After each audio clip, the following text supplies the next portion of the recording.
All right, great. Well, let's get started. Vets, military, family, and partners, welcome. This is actually our fifth Veteran Business Insight panel. We launched this new monthly series last semester with the intent to collect and share actionable insights from veteran connected pros in the trenches and on the deck plates of our changing economy. And last time we explored three fascinating industries: spirits, spices, and sports. That actually recording will be posted soon. So if you weren't able to make it, you will be able to go back and see the recording here next week. But for this time, we decided to take a little bit of a different spin.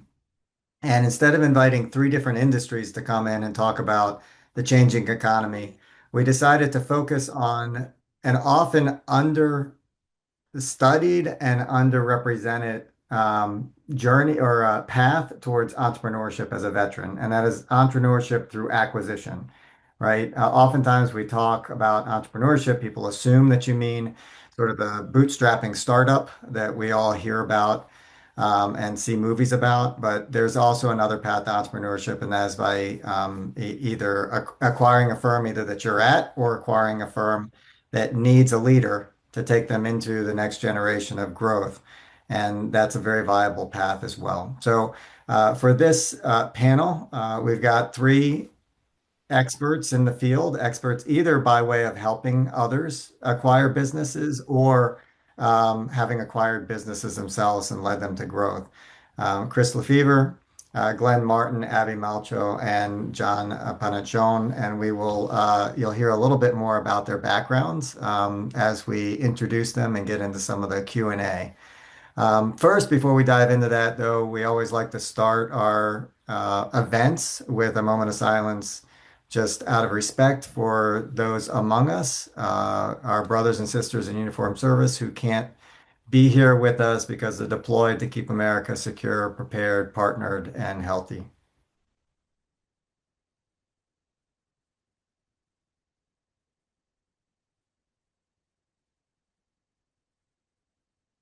Awesome. Thanks. Second, I do want to give just make a note that we are recording this session. So please, keep things professional. The less I have to edit out of the final recording, always the more I appreciate it. I want to give a shout out and a welcome to anyone from any of our invited partners from the Initiative for Veteran Lifelong Leadership, whether that's the Maryland Department of Social and Economic Mobility, the Maryland's Veteran Business Outreach Center for the Mid-Atlantic, Warrior Canine Connection, Stars and Stripes, 4 Block, 50 Strong, or the Veterans in Business Alliance for the Big Ten that we founded a couple of years ago, as well as a thanks to our corporate sponsor for the initiative, Northrop Grumman. We always appreciate their help in sustaining our activities.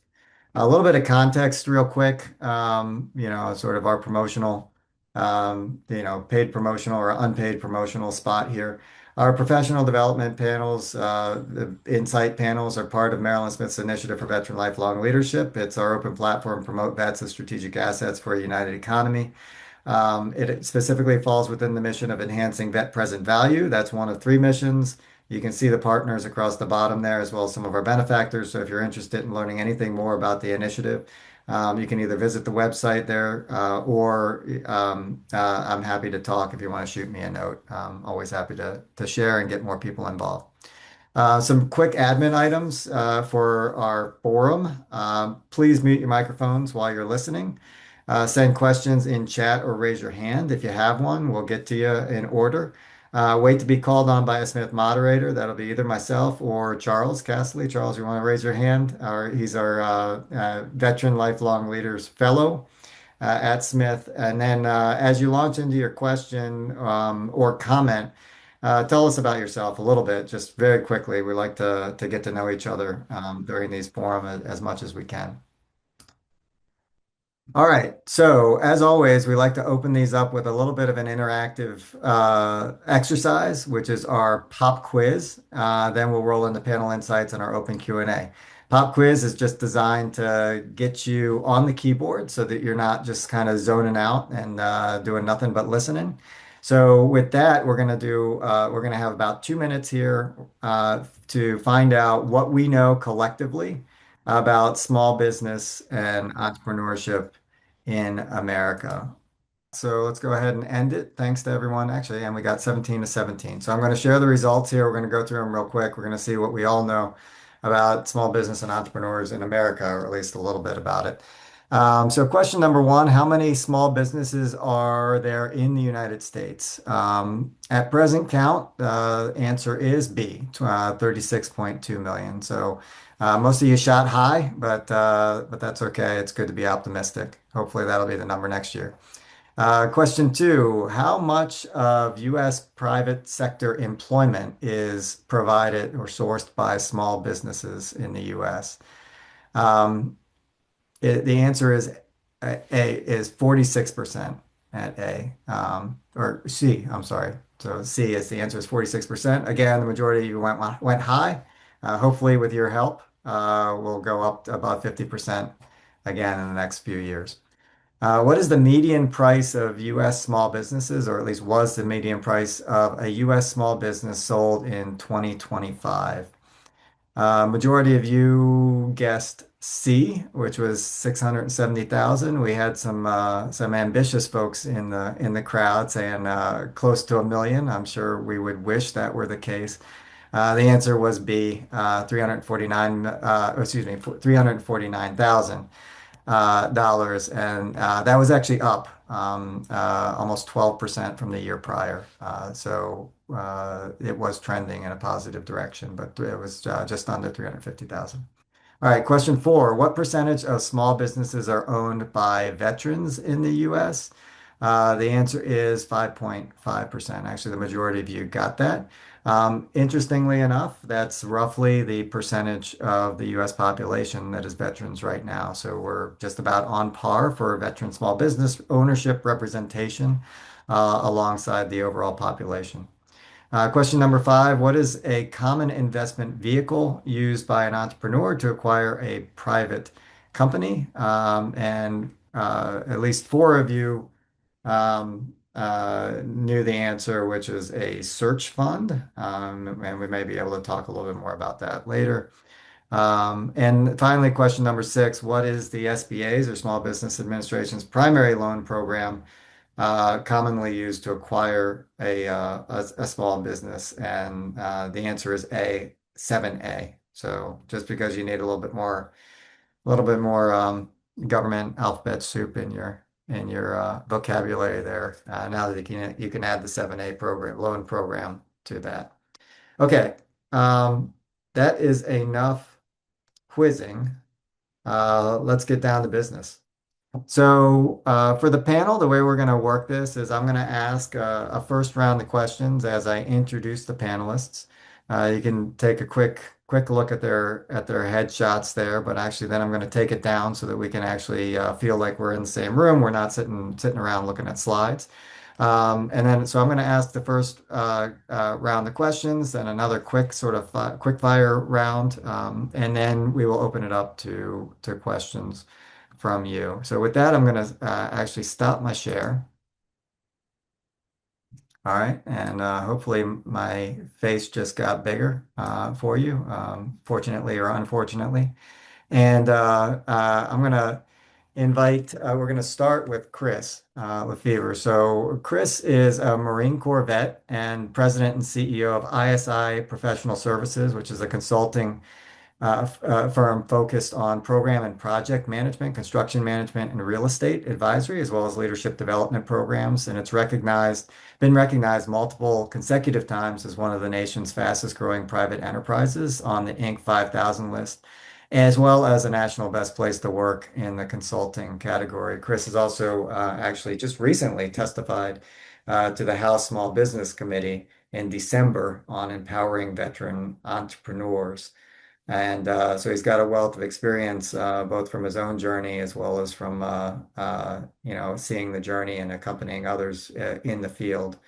Um, Chris, what I'd like to ask you as the first person on the panel, your path to CEO owner. Oh, and then I'm remiss to say Chris is also an MBA at Smith School, so I got to add that into the mix. So Welcome home. But anyway, getting to the question, Chris, your path to CEO owner, it wasn't the path that's often sort of idealized in entrepreneurship courses and books, right? Where you're kind of bookstrapping, you got the Mark Zuckerberg story or the Elon Musk story of sort of rags to riches. Um, you became ISI CEO and owner a little bit, through a little bit different path after the military. So anyway, I'd invite you. Can you tell us a little bit about your story, your journey to becoming a CEO owner of such a growth company, and any key lessons learned that you picked up along the way. No doubt, absolutely. Well, thanks for having me, Frank. Just an admin note, if you were trying to have speakers be centralized, it's still in sort of Family Feud mode for me,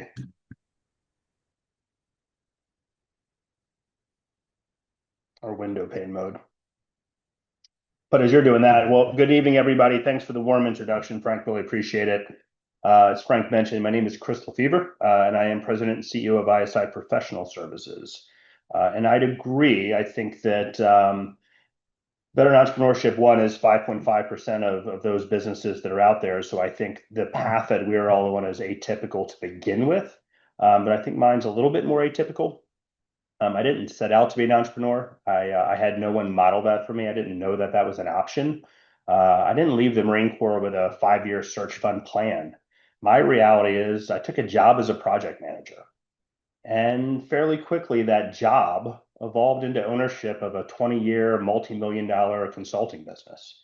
And for me, that ownership rapidly evolved into responsibility.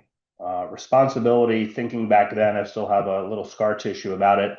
It was responsibility that I didn't fully understand at the time. It wasn't, although this is an ETA, entrepreneurship through acquisition centered focus, it wasn't textbook ETA. Mine was really a leadership takeover that functioned as an acquisition. And in that, I inherited a business, an industry that I was unfamiliar with, people, payroll, reputation, risk. And with this inheritance, I sat daily with the fact that I wasn't fully prepared. But I'd say that there is a through line that's highly relevant to today's discussion. As a Marine officer, or really any military leader for that matter, we're entrusted with responsibility before we're ready. That's kind of the gig, right? But in business, that ambiguity is tied directly to financial, emotional, and personal considerations. There's no uniform, no rank, no guaranteed budget. It's just decisions and accountability. That's the reality. So when I stepped into leadership and ownership at ISI after the Marine Corps, the company was a small organization. It was essentially a lifestyle business from my predecessors at that point, and we had fewer than 25 employees. And the harsh reality that I discovered very quickly was that I didn't know what I was buying, nor did I understand the current situation of the company.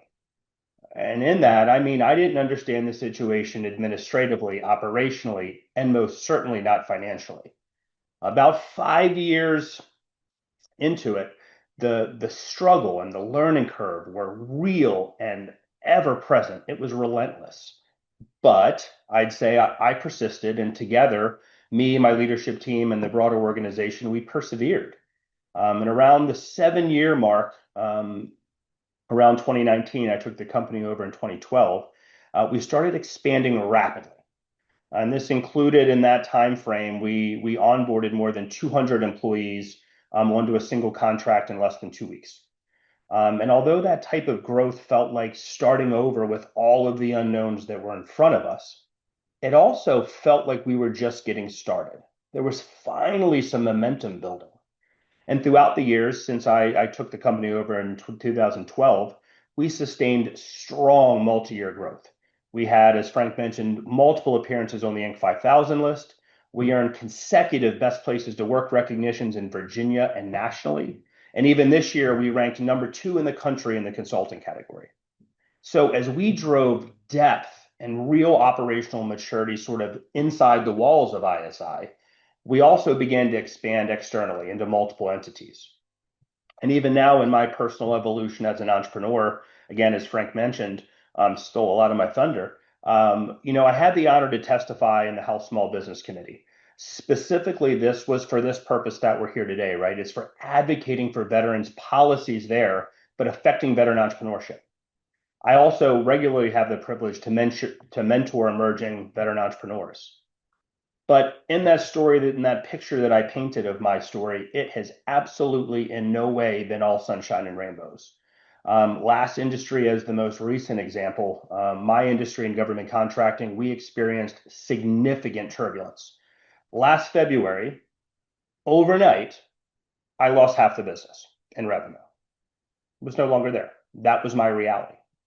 And yet, as I sit here, and even in the midst of it, we didn't fail. 2025 didn't crush us.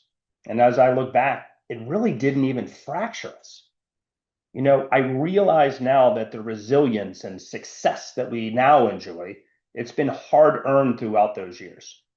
But what I didn't state in that award list or the recognition of entrepreneurship is the internal grind, the cost of it all.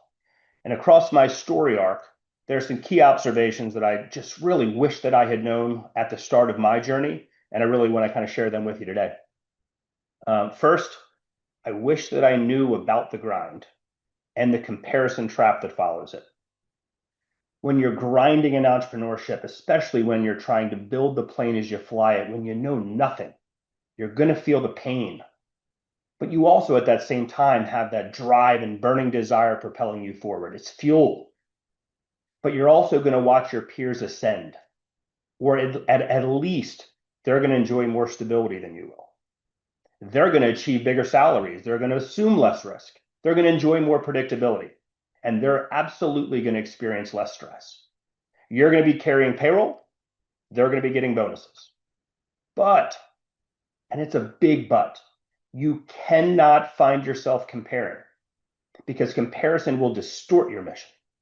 Entrepreneurship's a different game. It's a different scoreboard. All of you are on a different path.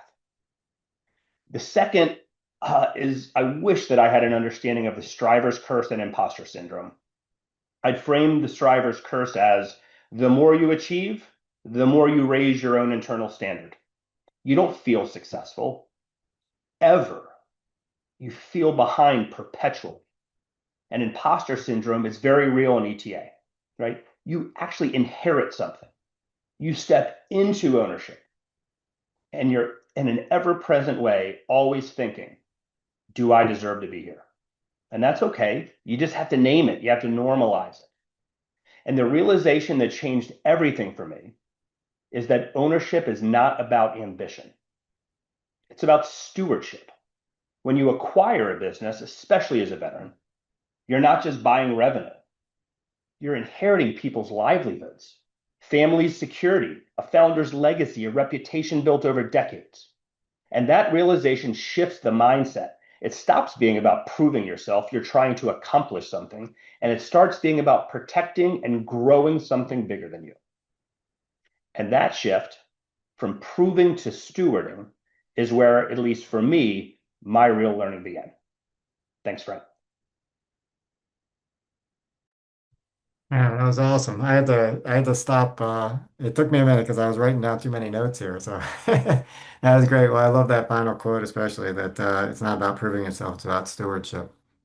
Um, well, we'll come back to you, Chris, to talk a little bit more on some of that. But let me next move over to Glenn Martin. So Glenn actually just recently became one of our MBA grads. He's a Navy vet, so go Navy. And we're sticking with the sea services. We'll have a little bit of diversity later on in the panel. But then in February, Glenn founded Brave Harbor LLC, and he's a little bit earlier in the journey from Chris, right? He's actually hopefully getting to the conclusion or getting to acquisition on a business. I'll let you speak as much as you feel comfortable with on that, Glenn. But Glenn, what I'd love to hear from you is talk a little bit about sort of what got the entrepreneurship through acquisition bug planted in you. And what's your journey? Where are you in that journey? And what have you learned? What are you learning along the way? Yeah, absolutely. Thank you, Frank, and thank you everyone for being here. And I see some familiar faces here as well. So hi, everyone. Like Frank said, I was in the Navy, came in enlisted, and retired as an officer. And I first learned about ETA during my executive MBA program at the University of Maryland. It came up briefly in entrepreneurship class, and it immediately sparked my interest. But I didn't take it seriously until after retirement because I was finding myself frustrated with the traditional job search process right before I retired, that sweet period. And so I've always wanted to be an entrepreneur, to own and build something meaningful. But I also wanted to to continue serving, but in a new way and on my own terms. And so ETA became that perfect bridge between service, leadership, and long-term impact. And so in my journey, I researched different models that were available, traditional search, the PE model, and self-funded search. And I personally chose the self-funded route because it offered full control over strategy and timeline, also flexibility in the kinds of deals I wanted to pursue, and true ownership of the process and outcome. And so ETA became the answer for my next chapter of my career. So where I'm at right now is I'm currently in the process of closing my first acquisition, which is a small business in the DMV. And it's been a long, challenging journey, but several key decisions made all the difference. And I'll just go through them very quickly. First is building your bail team and building it early. Early on, I spoke to a lot of searchers and asked them what are the lessons learned. A lot of them, like, all said that they wish they would have set their bail team early. And there's a lot of acronyms out there on the internet, but bail for this conversation means a B for your buy side advisor. That's the person that's going to help you with negotiations, also is going to help you with your securities documentation if you're going to bring in investors. They're also going to help you with the escrow account. They're also going to help you with the financial modeling. Pretty much going to be your river guide, if you will, through this journey. Next is your accountant. This is the person or firm that's going to be doing your financial due diligence, possibly providing you a quality of earnings report. Next is going to be your insurance broker. This is the person that's going to help you do due diligence on the insurance that's appropriate for your business and for the industry that you're buying into. And then last is the legal team, which is specifically an M&A lawyer. You want a lawyer that specializes in these kinds of transactions. So if you lock this down before you engage owners seriously, then what you'll find is that once you find a company that you like and you submit your LOI, your letter of intent, and due diligence phases will start moving quickly. And without the right advisors, a lot can go wrong because you don't know what you don't know, and the right team protects you throughout the process. I would also say the second thing is relationship management is everything. Building trust with the seller is very important because you're going to hit obstacles, and many issues can be solved together before lawyers start getting involved. And also maintaining strong communication with your banker because once a lender commits to you, you should nurture that relationship. And then also keep your investors informed and engaged because predictability builds confidence. And then lastly, time kills all deals. Both seller fatigue and buyer fatigue can derail a transaction. So staying organized, responsive, and proactive, combined with a strong bail team, dramatically increases the likelihood of closing successfully. And so my parting advice for the vets who are on this call is that one, avoid the ETA influencers. All the information you need is available for free on the internet. Don't spend your money on workshops or programs promising shortcuts. If you want, you could buy this book called Buying a Small Business from HBR or Buy Then Build by Walter Deibel as well. These are considered two good books to start off with if you're curious. Also, be cautious with investors. There have been investors in this space. A lot of them are leaving, but for good, actually, who prey on veterans with predatory terms. So if the terms feel off, they probably are. So slow down and seek advice before signing anything. And that's where your buy-side advisor comes into play. They're going to be this person that's going to help you through that and thinking about your strategy for raising capital. And then leverage your military leadership background. Your ability to lead people, adapt, and stay calm and under pressure is more important than any spreadsheet. Anybody could do a financial model, but not everybody can roll up their sleeves and get in the trenches and work alongside their employees and get it done. So I would say that ETA is challenging, but it's an incredibly rewarding path for veterans who want ownership, autonomy, and impact. And it has been, for me at least, one of the most meaningful transitions in my post-military career. And I'm always open to connecting with anyone on the call who wants to explore ETA further. That's all for me. Awesome. Yeah, no, that's great. Thanks, Glenn. Again, we'll come back to you with some follow-up question and discussion for sure. Next, I want to move over to Abby. Abby, you're noticing a trend here. Abby is also a Smith MBA and also a Navy vet. But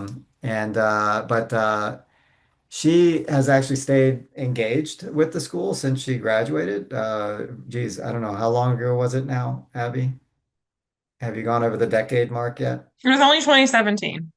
Okay, all right. So almost, just shy, right, of the decade. But most recently, Abby led Amazon's small business partnerships and education team. She's also a SCORE certified small business mentor, a Stand to Presidential Leadership Scholar, and a member of our own Dingman Lamone Center now for Entrepreneurship's Board of Advisors. Currently, she is even a little further to the left of Glenn. So she's got the entrepreneurship bug and she's looking for a business to buy. So Abby, can you talk a little bit about sort of, here you were at, I'm not going to say a cushy job, but a big corporate job, right? Where probably you knew more or less what your future looked like, and you decided to kind of jump from that and get into the entrepreneurship game, and you settled on entrepreneurship through acquisition. And it sounds like in our conversations, you also have been sort of exploring whether that means, a service or a product company. You've gotten affiliated with a lot of different providers and experts in the field. But anyway, talk us through a little bit about sort of, your journey to where you are now and what you're learning along the way. Sure. So I spent about 7 years at Amazon, worked with over 16,000 product founders during my tenure at the company, created the military entrepreneurship program, and led Amazon's overall small business partnership strategy. So I'm a subject matter expert on Amazon's marketplace and on product-based businesses, as well as go-to-market, branding, pitching. I can't even tell you how many pitch competitions I've judged. So I have a lot of experience in this space. What really gave me the idea was I met a founder. I formed Amazon's partnership with IVMF, which you guys may or may not be familiar with. It's a great resource for veteran entrepreneurs. And at one of our events, I met had a panelist who was an Amazon seller, and he bought a parrot bird food business for $20,000 and grew it into over 1 million in a year. And now he was like he's now a multi-million-dollar Amazon seller. And what he did was he took a product in a very popular category, but it was a niche product in a very popular category, and it wasn't even trademarked yet when he bought it. So he took a huge risk buying this business, and he used over 100,000 in his savings to grow it. And so he gave me the idea because he came from a private equity background to pursue entrepreneurship through acquisition. I've consumed way too much information on this topic. I have did the Main Shares boot camp, worked with Owners in Honor, worked with Lynn Lauder, who's amazing in Chicago.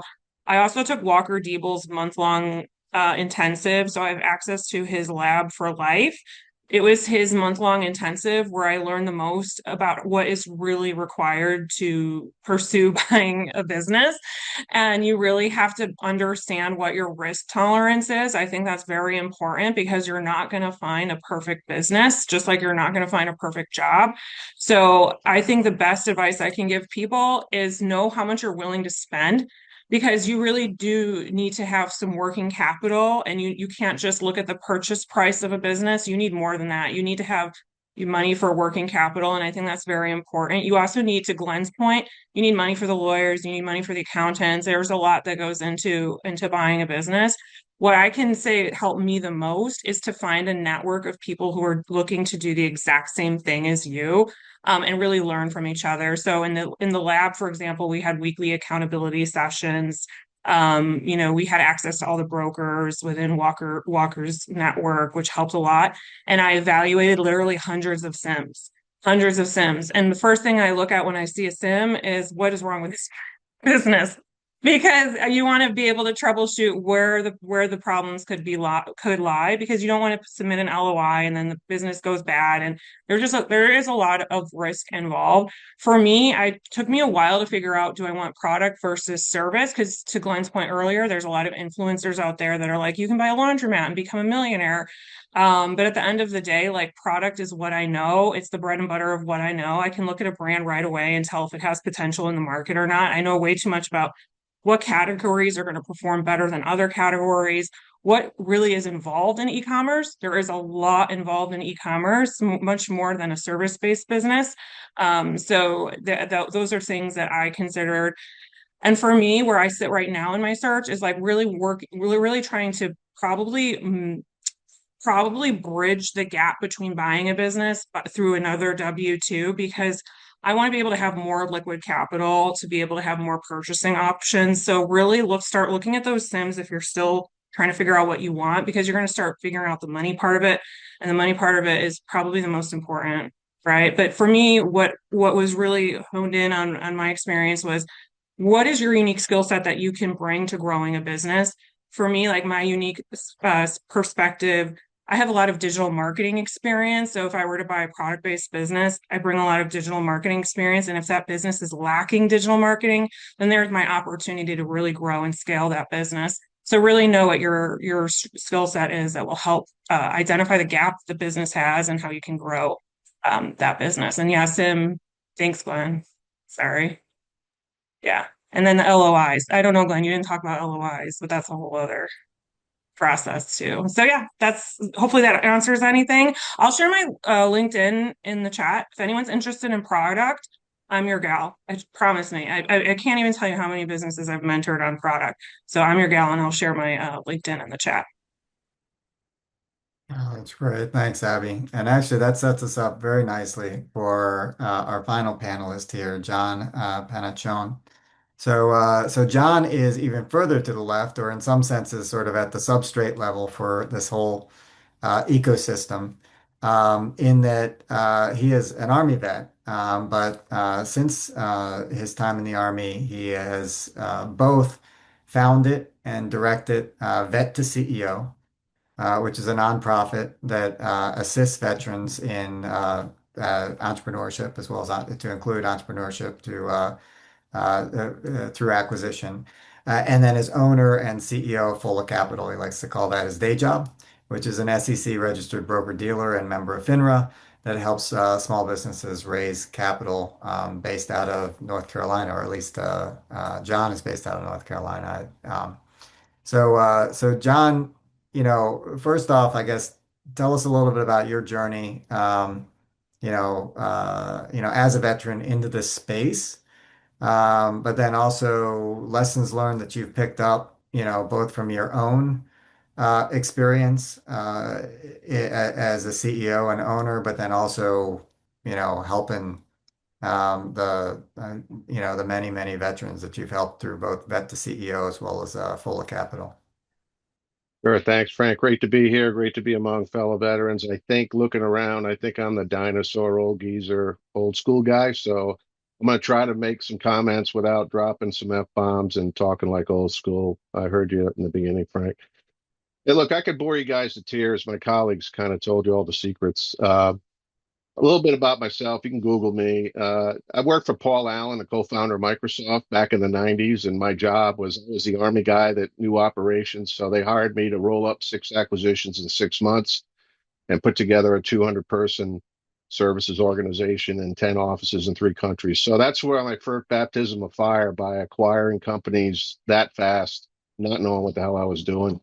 Then got hired by a company to be head of sales, but also to sell the company, which I participated in with the management team. Did that within a year and sold that, and then started a company, a services company. And within the first year, we raised a couple of $1 million from angels, and we bought a company that had been around for 20 years, and we changed the name of the company to the Purchase Company. And then 17 years later, I sold it to private equity. So That across that spectrum, and in the middle there in 2013, I co-founded Vet CEO with another Army guy who had owned a business and still does in Ohio. And now he owns 3 franchises. So to put all that in a bag, I've been involved with about last count about 15 real acquisitions, either ones I've done myself or I've my own company for my own company, and now helping others do the same thing, mostly veterans through our Vet to CEO programs and what I do for my day job. So that's me. You can look me up, but I just want to kind of give you 3 things that I think haven't been mentioned yet that I think are important based on all that experience. Number one, what we like to say at the CO is there's 3 paths to small business ownership. 3. And there's the startup path that gets all the glory. And then there's franchising, which is a pretty good route, if you ask me, for many people, especially veterans. And then there's buying existing business. So there's 3 paths. There's nothing right or wrong with each path, but if you're a creator, the startup path is pretty exciting to you. You're going to create something. If you think you're a pretty good operator, franchising is a pretty good path. And if you're a good leader, especially if you're in the military in any kind of leadership capacity and you liked it and you weren't bad at it, I'm trying to keep my language clean, Frank. Buying existing business, it might be a path you look at, and I'll get back to that in a minute. And really the news flash here is of the 3 paths, guess which one is likely the least expensive one to go down? The buying existing business path. It is even though at first glance you might think that's out of bounds because it's too expensive. When you look at all the details, that is the least expensive way to become a small business owner. I'll leave it at that.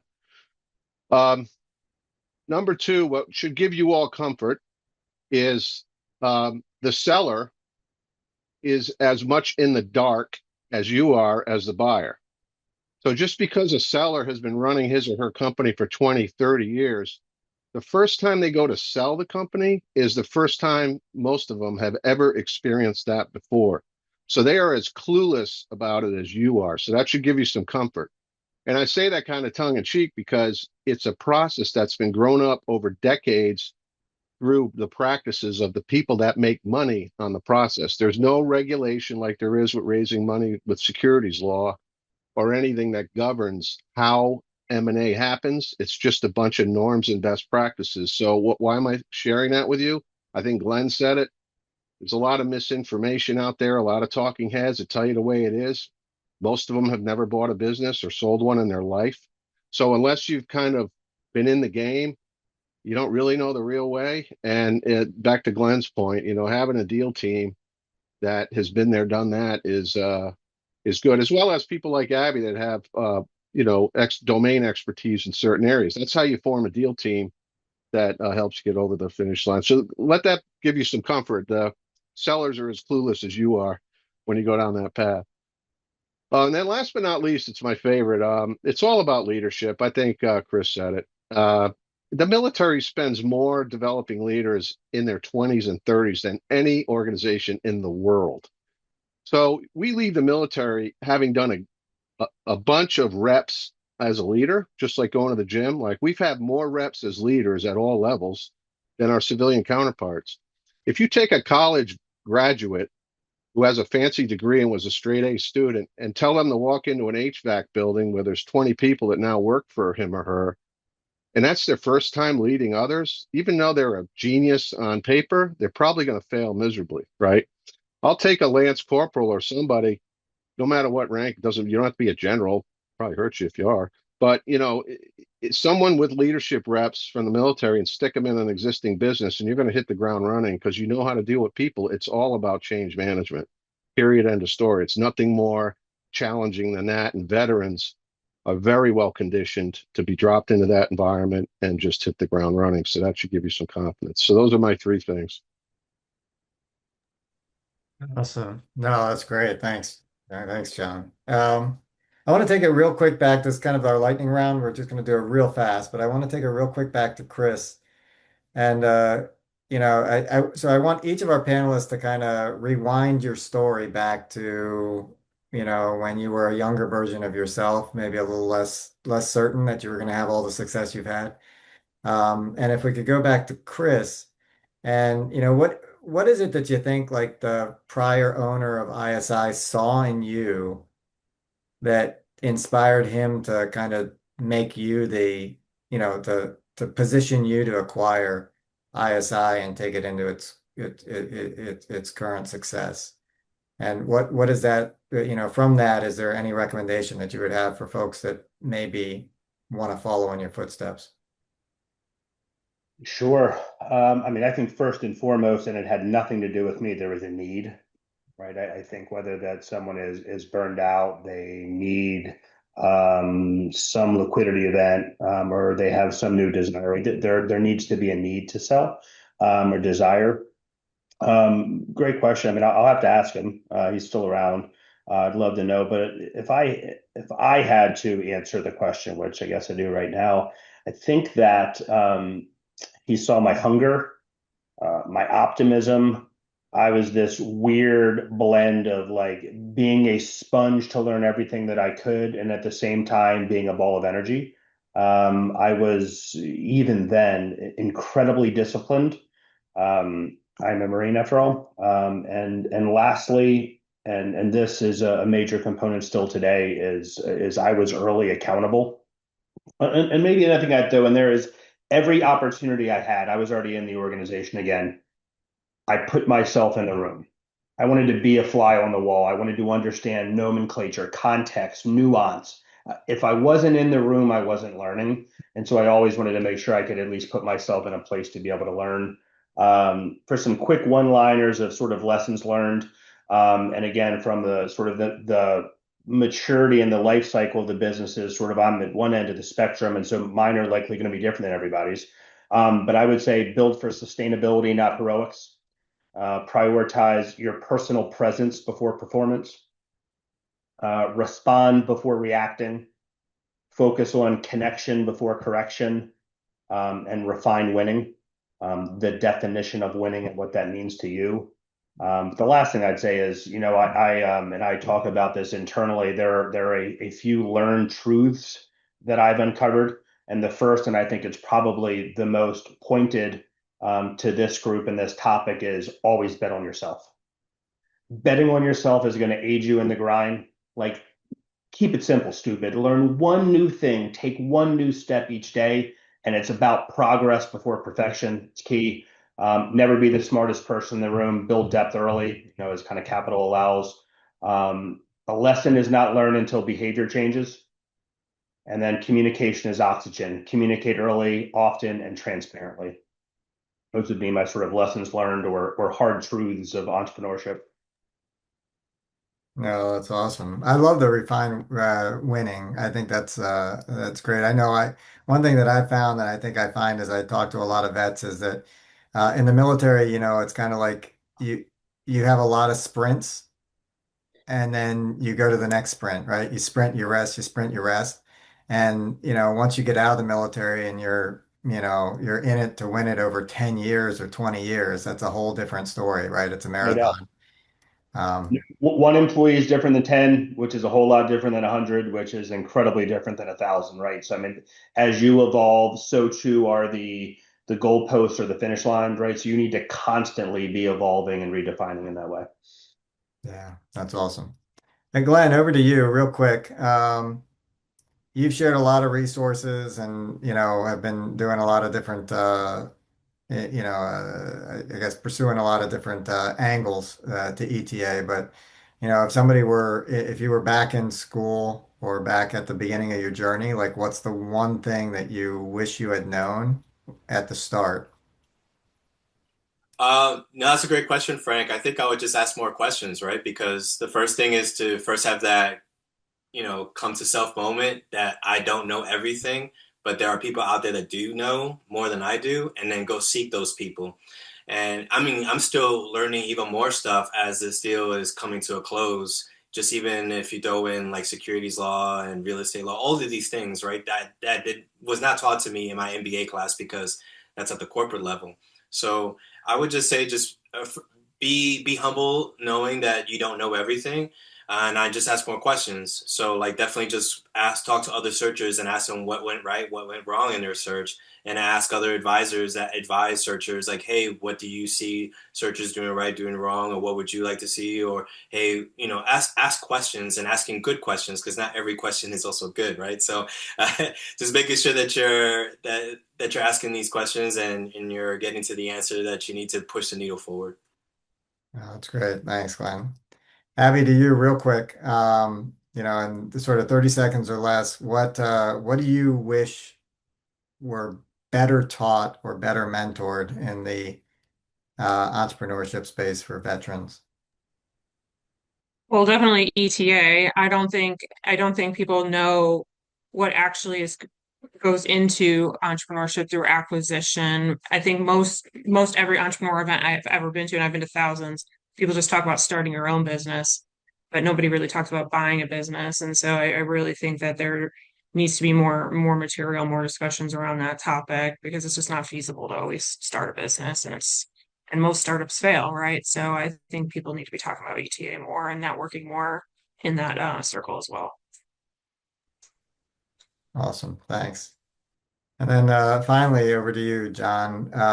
What do you've kind of already mentioned it, but if you think about sort of, leadership is a wide and broad term. So is there any trait or experience that you found in the military toolkit that best predicts success or at least best advantages success in for, CEOs jumping into ETA? Yeah, I'll be brief. It is about leadership. It's that simple. Of all the stuff I've seen, it's that simple. So we've all been in the military. Close your eyes and think of the worst leaders you were around. You probably all laugh at that. You probably have some. And think about the best leaders you were served with. You probably, I don't know how many years you all did, but you probably count on one hand great leaders you served with. And there's a huge span of quality of leadership in the military. And not every leader who's in a leadership position is a good leader. Not all of them enjoy it. Not all of them are good at it. Some of them get canned. But if you're one of the better ones, without being arrogant about it, you can look back and go, I really like being a squad leader. I really like being uh, a platoon sergeant or whatever, or team leader, whatever you were in whatever branch. That should pull you towards entrepreneurship through acquisition. And I'll say one more thing, and then I know we're stressed for time. Starting a business is one of the loneliest things you could ever do in your lifetime. And in the military, think about it. We never do anything alone. Very rarely do people get selected to do things by themselves. From basic training to the time we get out, we have buddies to our left and our right, and we're risk mitigating everything we do. That is not a startup. And buying existing business, on the other hand, kind of is. We're jumping into an existing team and we're trying to make it better. So think about those things. I'd like to leave you with those. No, that's great. Yeah, no, thanks, John. Thanks. Well, asked too many questions. So, I mean, I could do this all night, but I don't want to. So I want to open it up to the field here and ask if we have any. I've seen some chat, but thanks, Travis, for raising your hand, and we'll jump right to you. How's it going? My name is Travis Turles. I am the co-founder and CEO of Home Report. Um, we started the company back in 2025. We're going through our final prototyping, hoping to go to market here at the end of 2026. So the product, if you want to conceptualize it, is basically like Carfax for your home. So this comprehensive home history report. Um, we are a startup and obviously we're product based. So I think funding is a big uh, issue for us. We are self-funding. Glenn, I appreciate you talking about the struggles of self-funding. We want to retain, I think, as much ownership as we can. And that's why we shy away from venture capital. And Abby, you mentioned the IVMF, and actually one of my co-founders pretty, coincidentally brought up a grant program through Amazon as well last week that we're going to look into. So I'm just wondering how you guys have managed the funding, especially in an acquisition that's capital intensive. For us, obviously, we are kind of piecemealing our costs, trying to manage our capital usage as we go on. So any advice related to being able to accumulate funding, grant programs, veteran assistance programs, that would be fantastic. Well, I can speak to Uh, that if you want me to. yeah, I was about to say to you, John, like this is in your wheelhouse for sure. Sure, yeah. Well, it's kind of what I do for a living, Travis, so I'm not going to try to sell you anything. But what I tell people is look at the facts and don't chase ghosts down alleyways. And what I mean by that is, and I can send you this stuff. Read the Angel Capital Association's annual report. They publish it. It's free. Read the SEC's report on how capital is being raised under different exemptions. That's for free, published annually by the SEC. Find out what the facts are and put yourself in the industry and size relative to the people trying to get capital. It'll quickly bum you out because nobody says this, but angels, traditional investors invest in about 2% or less of the deals they look at. And when I say don't chase ghosts down alleyways, we have an industry around, hey, go do these pitch contests and go pitch to investors. But for 98% of the companies out there, it's a waste of time. Now, that's the bad news. The good news is there's innovative ways to raise capital that I don't want to get into tonight because we don't have the time. There are modern ways, and I'm not talking about crowdfunding. It is one of the tools, but there's other ways of raising capital, leveraging existing SEC rules and the internet that is being used today innovatively, particularly by veterans, women, and minorities that energize the tribe to back them financially. And I think that if I was an entrepreneur today, I'd be jacked because that's the future. It's not the old way of raising capital. Okay. So, can you talk more about, I know you didn't want to go into it, you're talking about leveraging SEC rules and the internet. I'm just curious if you could expand on that a little bit. Yeah, real quick, there's six, they're called exemptions. That's the word it's used in the law. There's six called, replace that word with programs. There's six programs, six different sets of rules you have to follow to raise capital, whether you raise it the old way or the new way. So you have to follow those rules. How you implement those rules is what's being innovative, right? So we still raise capital like it's 1985. That's what I like to say. You guys weren't in existence back then, but we used to stand in line to cash our check at the bank. So we're still raising capital like it's 1985, right? So technology hasn't innovated the act of capital raising as it has with banking and everything else we're doing. So what you're seeing happen today, and it's trending, is the innovation with technology applied to old rules, just like banking, is creating new ways I like to say earn capital, not raise capital.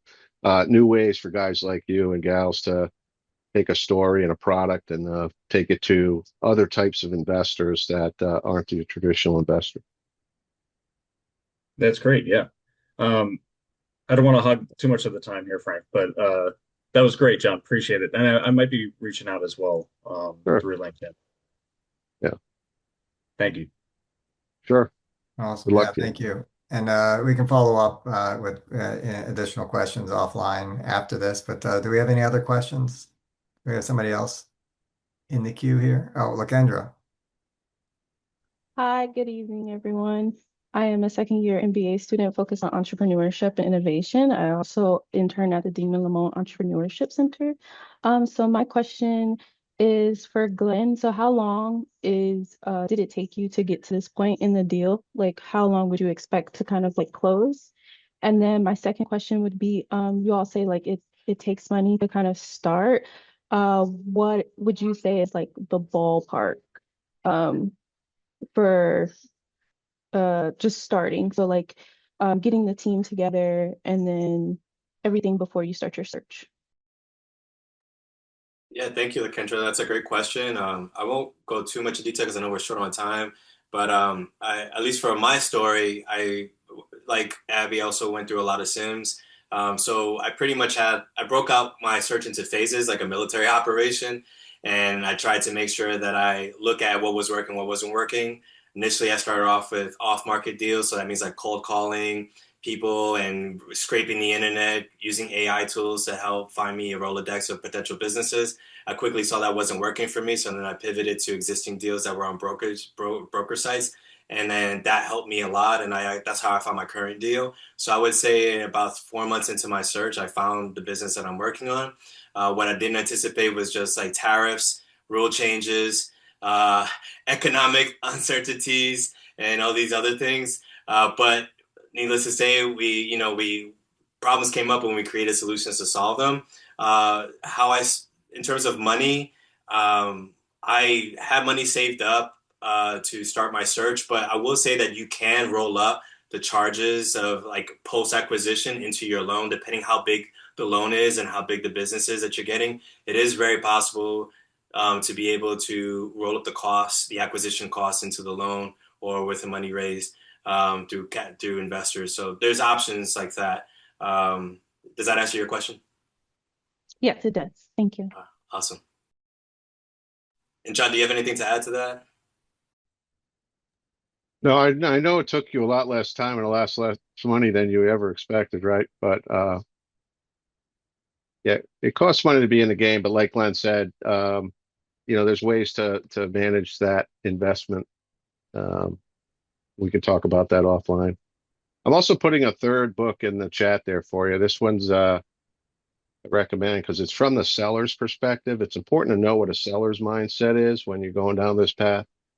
And that's a third book. I totally endorse the first two, by the way. Awesome. Thank you. Well, I have one last question actually for Chris, just because I'm curious. I think it might be useful to us as well. But how did you finance, your acquisition of ISI being sort of in-house? Is that something? I mean, it's a little sensitive, but No, at you the end of the day, I mean, don't it need was to talk about the details. well, no, yeah, I mean, it was an internal organic leverage buyout, right? So, I mean, the company sort of I had a buyer's note that I had to buy out over time, but it was sort of me being able to self-fund through working capital of the existing business. Awesome. And then did I understand right that ISI is starting to you're starting to help some of your employees take their own steps in entrepreneurship? A bit tangentially. I mean, it is part of our culture is very entrepreneurial in nature now. And so there are great within the government contracting industry and sector. There are great programs through the SBA around mentors and proteges, and these are from a business, not personal context. And then in that, right, part of what we do is begin to source and vet whether how entrepreneurial our existing employees may be, certainly those leaders and emerging leaders throughout the organization.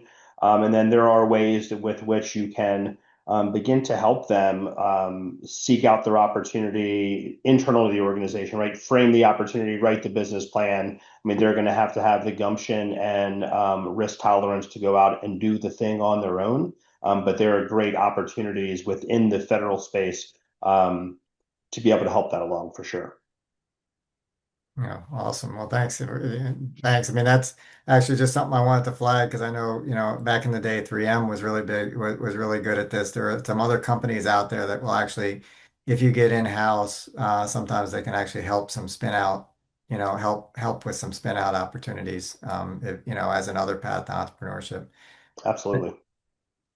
That actually takes us to the end of our hour. Just a couple minutes over, but that makes up for the couple minutes it took for us to get everyone on board.